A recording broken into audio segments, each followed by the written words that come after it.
Okay, hi. Um, I want to do a quick step-by-step tutorial program um, in Color Basic. Um, as you can see, when you start up your Color Computer 2, you get this screen here, and it displays copyright material, and this is copyright 1982, so it's pretty vintage. However, it can still be used for practical applications. And today I'm going to do a short program.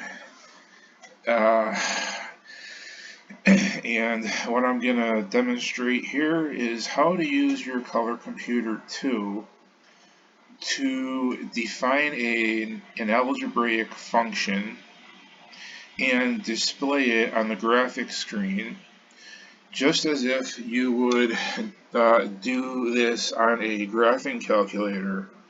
Okay, everybody knows what a graphing calculator is. They're pretty expensive, about $100 for a good one. You might be able to use a scientific calculator, I'm not sure. I have a graphing calculator. And basically, if you want to graph a function on a graphing calculator, you would do that relatively easily. On your computer, however, it's a little more difficult because we're just sitting here in BASIC. We don't have a program running, so we have to write our own application. So, you can do this too if you have a color computer along with me, or you can use an emulator. Alright, so the first line number 1, we're going to clear the graphics screen using PCLS. Okay, line number 2 is going to be P mode 1, and what that does is it sets the resolution for the graphics screen. Line number 3 is going to be the screen command, and I'm going to use a graphics screen, which is indicated by the number 1, comma, and I'm going to use, today I'm going to try color set 1. I usually use color set 0, but we're going to do color set 1. So now we have the entire graphic screen set up. I'll run it for you right now, and you can see that if you run this program, let me do it again. If you run this program, you're going to end up with this white screen.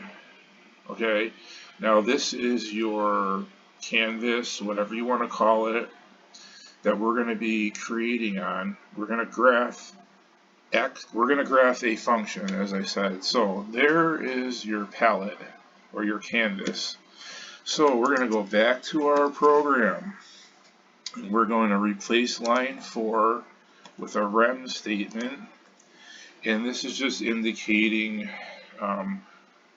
what's following here. So we're going to call this the program part. Okay, and in the program part, the first thing we need to do is define a function. So we're going to put define function. Okay, we're going to call our function A, and it's just like in algebra. I'm sure if you're familiar with algebra, you know how a function works. Okay, the x, I think you can see my pointer. The x is your input. Okay, also called the domain. And after the equal sign is going to be what's called the range.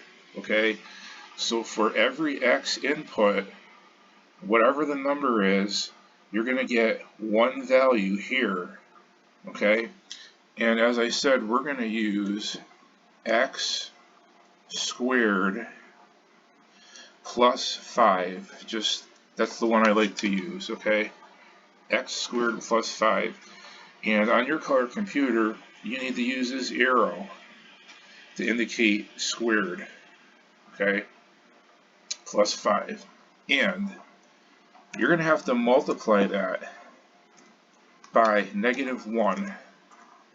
Now, you don't have to, but I am, because if you do not, you will end up with a bell curve that's upside down. And the reason that happens is that the color computers will go back. Here, go to the color computers. This is its grid. Okay, its grid begins at 0, 0 up in this corner and goes all the way to 255 across and 190 down. Okay, so 0, 0, 255, 190, and this entire area is positive. Okay, on a graphing calculator, you'll have 4 quadrants. The quadrant 1 will be completely positive. Quadrant 2 will be negative and positive. Quadrant 3 will be negative and negative. And quadrant 4 will be positive and negative. Okay, so imagine that this quadrant here, the quadrant 1, is what this entire box is. So the computer does not understand a grid. You have to make your own grid. Alright, so back to the program. Okay, back to the program. So, with all that being said, okay, x is the value. So we're going to say for x equals -10 to 10. So what the computer is going to do is it's going to input every number beginning from -10 through 0 up to 10 here, right there. It's going to, okay, so for every time it goes around, we're going to end up with 20 plots, I guess, 20 or 21 plots. I don't know if it counts 0, but you'll see what I mean. So now 7 is going to be our graphic for this program. So what we're going to do is we're going to set a point. Okay, and this is the tricky part. We're going to set our point, and we're going to say that point needs to be about 75 spaces over plus. Now I might get this wrong, we'll see. Plus x, that's our x coordinate. Our y coordinate is going to be our function a with its input of x plus about 100. And like I said, I might get this wrong. I might have to play with it a little. And our color is going to be, today I'm going to use, well, there's only white, cayenne, magenta, or orange. So how about we'll do a magenta. Okay, and that's it. So again, this is your x coordinate, your y coordinate, this whole thing here, and that, if you can see the point there, is the color of your graphic. So now if I did everything right, I'm going to put next x, and that's going to cycle through all of the x. It's going to cycle from -10 through 10, so we're going to get 20 or 21 cycles. Every time it cycles, these values are going to change, and that's going to create our bell curve. Actually, it should start at the top, go down, and then go back up. If I hadn't used this -1, it would start at the bottom, go up, and it would be backwards. Okay, because you know, we're not using a true mathematical um, graph here. Okay, so we had to make our own. Now 9. Let's see if this works. All right, hopefully this works. FC error in 7. All right, what did I do wrong here? All right, function. Yeah, I don't know what's going on here. Oh, okay, let's try this. We're going to edit line number 7. We're going to make this a little bit bigger. I think it has to be a little bit bigger. Let's try that. There we go. Now there's our nice bell curve. Look at that. Just like you would get on a graphing calculator. Isn't that amazing? There it is. Now the only thing that's missing, obviously, are the axes. So what I'm going to do now is I'm going to create the axis because we want it to look nice. So how do we do that? Well, we go back to our program. We make number 9. We'll just call it axis. Number 10. Line number 10. Now we have to figure out where the center of this thing is. And honestly, I don't know. It's somewhere between 70, I don't know, what could that be? Let me run this thing one more time and get a better idea. Now, I have no idea. I'm going to say that's 50. Let's see. So we're going to do a test point here. We're going to piece set. Like I said, I think it's about 50 over and maybe 100 down. And we're going to make it a different color. We're going to make it, this one here is magenta. We'll try orange, so that'll stand out. There's our test point. And I'm just going to make a permanent go-to so I don't have to keep doing this over and over again. Now where's our point going to end up? Right there. So that's pretty close. But we have to go over a little more. That was 50. I'd say let's try 60. So we're going to edit 10. And instead of 50, we're going to go over 60 and see what happens. Nope, not yet. Let's try 75. For some reason, that might work. Yes, and it does. Okay, you can see that orange is right in the middle. So if this represents 0, I want to move it down 2 pixels. So we're going to edit 10 again and change the Y value 2 pixels. Now 2 pixels would be 4 spaces because each pixel is depicted, not depicted, but each pixel is 2. So we had 100, we're going to add 4.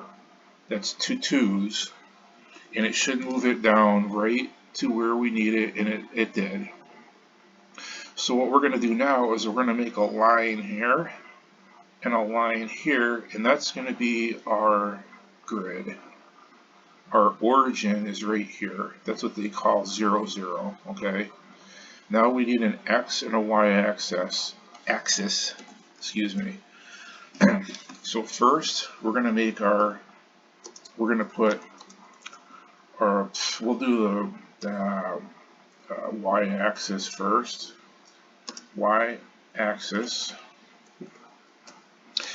And the Y axis goes horizontally. So we're going to put a line from 0, 75 to our limitation of 255. 75 doesn't change. We're going to piece set that. and we should end up with a, actually we need to pick a color before we do any of this. So we're gonna rearrange our program here. Hopefully I don't mess this up.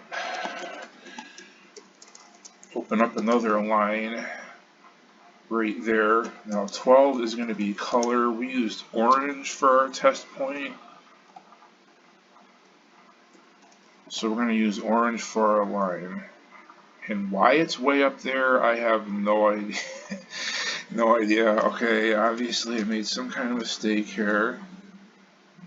What the heck? 75. Okay, 75 is not right. This is supposed to, we need to change that to 104. No, what the heck's going on here?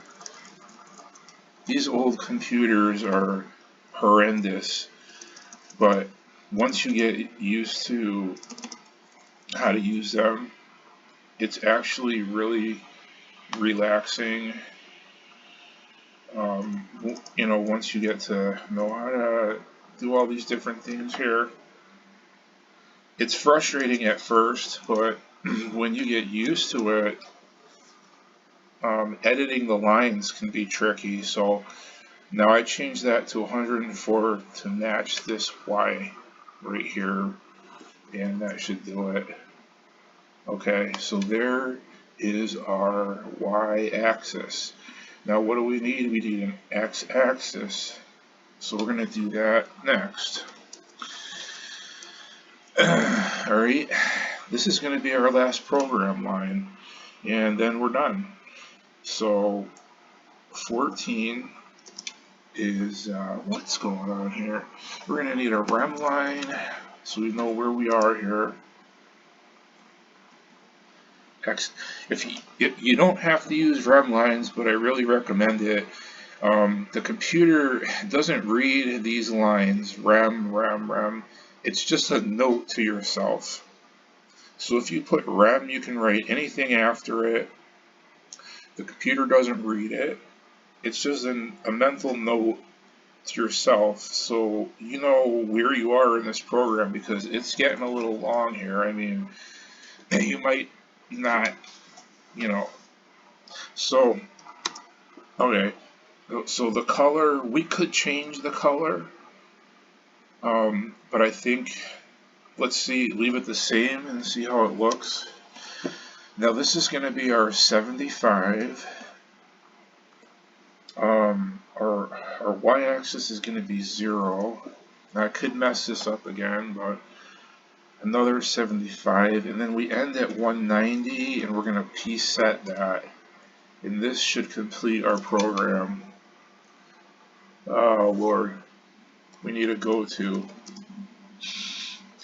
See, the thing about BASIC is what it just did is it ran through the program, and it just blew through it, and when it got to line 15, it went back to, what do you call this? It went back to, it just went back to our program lines.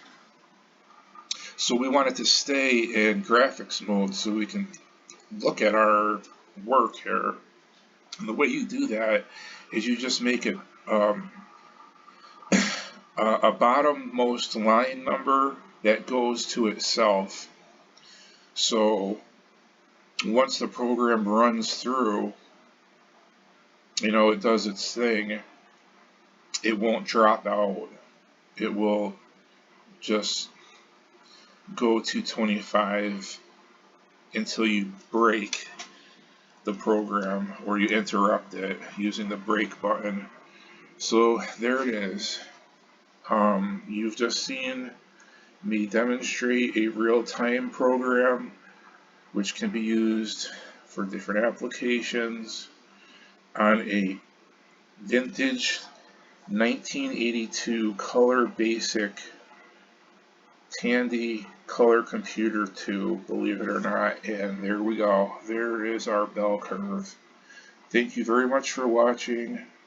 I will be making other math programs maybe one more, and doing a couple more game reviews, and probably showing some more uh, programs that I've written. I'm working on one right now that's um, a graphical poker, four-handed um, draw poker program, which I've been working on for about 6 months now, and it's almost done. I'd say maybe another month or less, and I'll post that on there and see what you think of it.